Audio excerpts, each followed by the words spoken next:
BRS అధినేత కేసీఆర్ మీద CM Revanth Reddy అనుచిత వ్యాఖ్యలను మాజీ మంత్రి సింగిరెడ్డి నిరంజన్ రెడ్డి తీవ్రంగా ఖండించారు.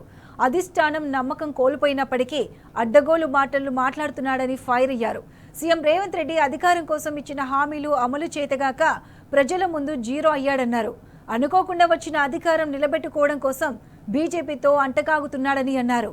రేవంత్ ఇచ్చిన హామీలు అమలు కాకపోవడంతో క్షేత్రస్థాయిలో ప్రజలు దుమ్మెత్తి పోస్తున్నారని నిరంజన్ రెడ్డి గుర్తు చేశారు.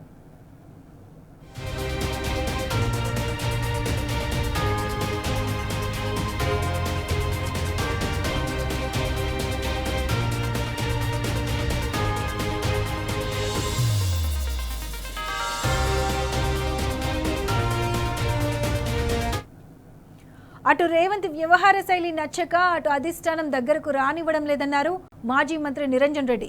ఈ నేపథ్యంలోనే ఫ్రస్ట్రేషన్లో అడ్డగోలుగా మాట్లాడుతున్నాడని అన్నారు. పెద్దవారిని తిడితే పెద్దగా అయిపోతానని రేవంత్ భావిస్తున్నాడని అన్నారు. ప్రజాక్షేత్రంలో రేవంత్ జీరో అని కాంగ్రెస్ పార్టీని ప్రజలు నమ్మే పరిస్థితి పోయిందన్నారు. ఇప్పటికైనా కాంగ్రెస్ రేవంత్ జాగ్రత్తగా మాట్లాడడం నేర్చుకోవాలన్నారు. నమ్మి అధికారం ఇచ్చిన కాంగ్రెస్ పార్టీ అధిష్టానం రేవంత్ను దగ్గరకు రానివ్వడం లేదన్నారు. ఇక ప్రజలు ఎందుకు నమ్ముతారన్నారు.